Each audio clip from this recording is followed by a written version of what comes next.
Kettering Medical Center in Perspective.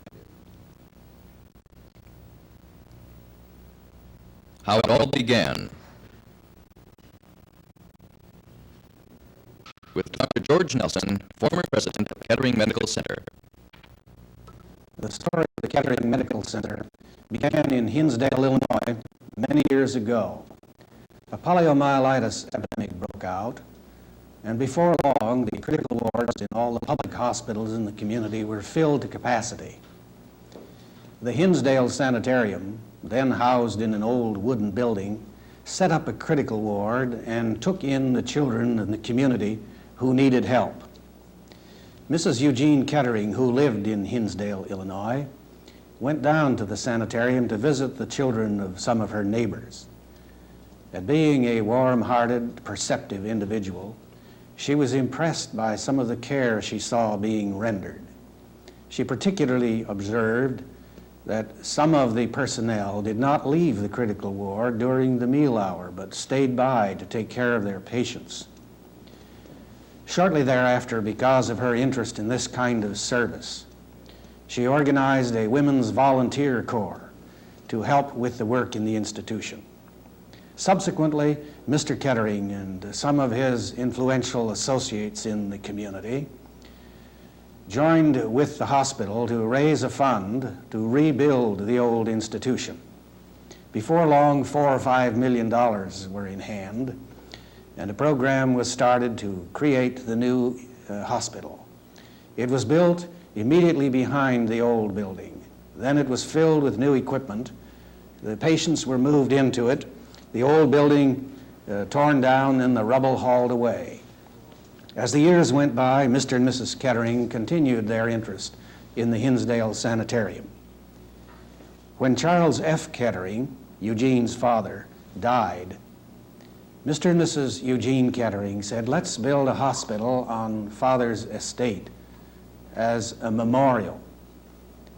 They discussed the program with the leaders of the Dayton community, and it was decided to proceed with the program. At first, it was thought it should be a 50-bed hospital, then a 100-bed hospital, then a 200-bed hospital. Then the community leaders agreed to participate in the cost, and it was raised to 300 beds. At this point, architects were commissioned to develop a plan, and work began. Several months later, in November 1959, I arrived in Dayton, having been asked by the Seventh-day Adventist denomination to assist in the planning, development, and initial operation of the hospital. This came about because Mr. Kettering stated that he wanted the Seventh-day Adventist Church to take the responsibility for owning and operating the hospital, which was to bear his father's name. The first year and a half or 2 years of my time in Dayton were spent working with the architects in developing plans, programs, and the outline of the organization. We employed Paul Reichard, Martha Johnson, Gordon Zitkowski, Myrtle Sather, Mr. Mattingly, and others to assist in these various activities. One of our great concerns was the question of staffing the institution. Where would the people come from? We had promised the other hospitals in the Dayton area that we would not raid their personnel and thus cripple them by drawing their people away to staff the new institution. So Mr. Zitkowski and Miss Sather were assigned the task of traveling the United States to search out people who were qualified and available to help staff the new institution.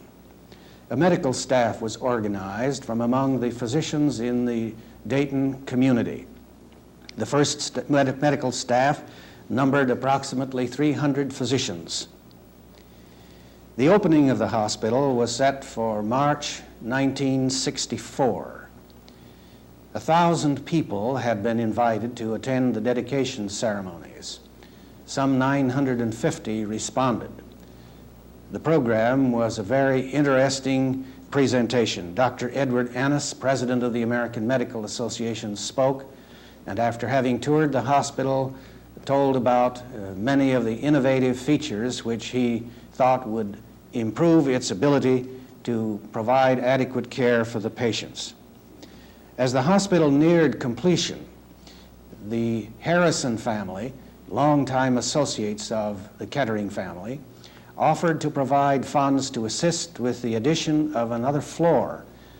Mr. and Mrs. Kettering promptly agreed to provide the difference, and a fifth floor was added to raise the capacity from 300 beds to 400 beds.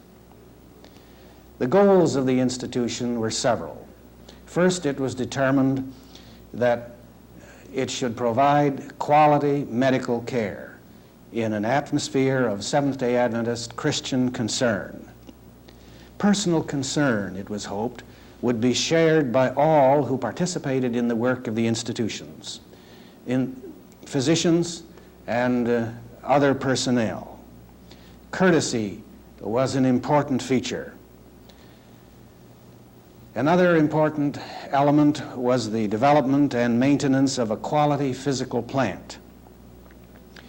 Mr. Kettering's interest in the institution was such that he stated he wanted it to contain everything that would be necessary for the scientific care, comfort, and convenience of the patients, but with no extra added furbelows. We attempted to carry out his wishes by constructing a simple, straightforward building, but with all of the conveniences and comforts that we could arrange. We were also concerned about beauty, simplicity, order, and cleanliness.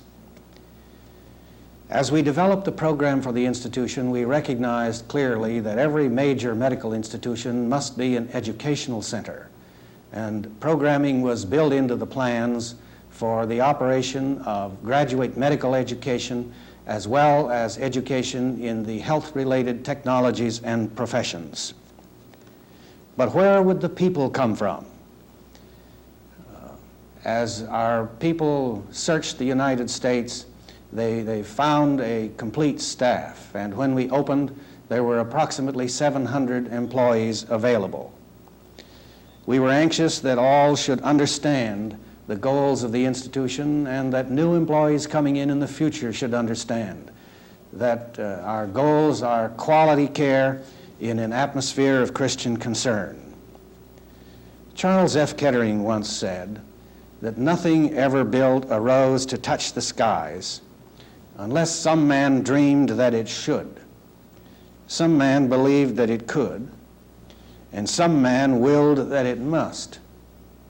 Perhaps we can paraphrase Mr. Kettering's statement and say that we should build a medical institution whose service will reach the highest levels, and this can be done only if all who are connected with it dream that it should, believe that it can, and will that it must.